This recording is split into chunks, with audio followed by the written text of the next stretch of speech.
एक मणिपुर कल तक जल रहा था, लेकिन अब महाराष्ट्र को भी जला दिया। महाराष्ट्र को जला दिया। नई लाशें बिछाने के लिए गड़े मुर्दे आपने उखाड़ दिए। नई लाशें बिछाने के लिए आपने गड़े मुर्दे उखाड़ दिए, और वो भी औरंगजेब के नाम पर। 300 साल में नागपुर में कभी दंगा नहीं हुआ था। इतिहास है नागपुर। श्री संजय राउत, 3 minutes। सर, गृह मंत्रालय के ऊपर हम चर्चा कर रहे हैं, लेकिन मैं देख रहा हूं बहुत से हमारे सदस्य ने औरंगजेब पर चर्चा की। क्या दिन आए हैं कि इस सदन में, इस उच्च सदन में औरंगजेब के ऊपर लोग चर्चा कर रहे हैं, और उसके लिए मैं मानता हूं जिम्मेदार सर हमारा गृह मंत्रालय है। अगर समय रहते 3 मिनट तो मेरे पास है, वो तो मुझे बोलने दीजिए।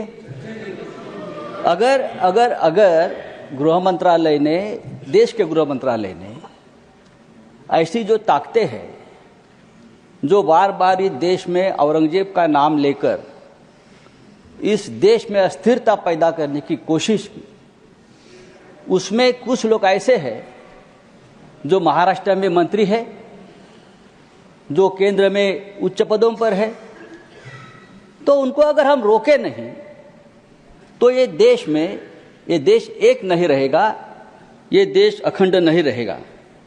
देश में एकता और अखंडता कायम रखने का काम ये गृह मंत्रालय का है। लेकिन मैं देखता हूं सर, कुछ सालों से इस देश को पुलिस स्टेट बना दिया है, पुलिस स्टेट। और उनका काम क्या है कि विरोधियों को कमजोर करना, पॉलिटिकल पार्टियों को तोड़ना, यह गृह मंत्रालय का काम है हर जगह। एमपी विधायक, उनको खरीदने के लिए पुलिस की मदद देना। अगर ये हो जाएगा तो जो असली काम है गृह मंत्रालय का, लॉ एंड ऑर्डर, देश को एक रखना, सुरक्षा रखना। एक मणिपुर कल तक जल रहा था, लेकिन अब महाराष्ट्र को भी जला दिया। महाराष्ट्र को जला दिया।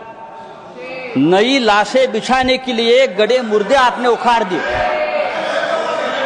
नई लाशें बिछाने के लिए आपने गड़े मुर्दे उखाड़ दिए, और वो भी औरंगजेब के नाम पर। 300 साल में नागपुर में कभी दंगा नहीं हुआ था। इतिहास है नागपुर का। 300 साल में कभी नागपुर में दंगा नहीं हुआ था।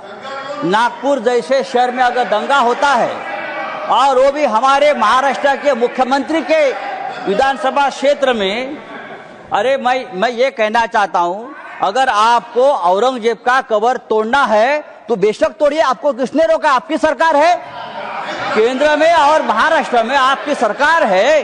गृह मंत्री आपके हैं, महाराष्ट्र में मुख्यमंत्री आपके हैं। आप जाइए, हाथ में फावड़ा विवड़ा लेकर उधर जाइए और तोड़ दीजिए।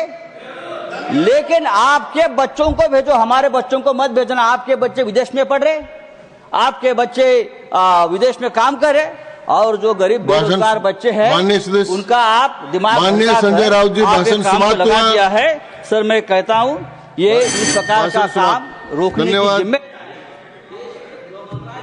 समाप्त हुआ। माननीय सदस्य।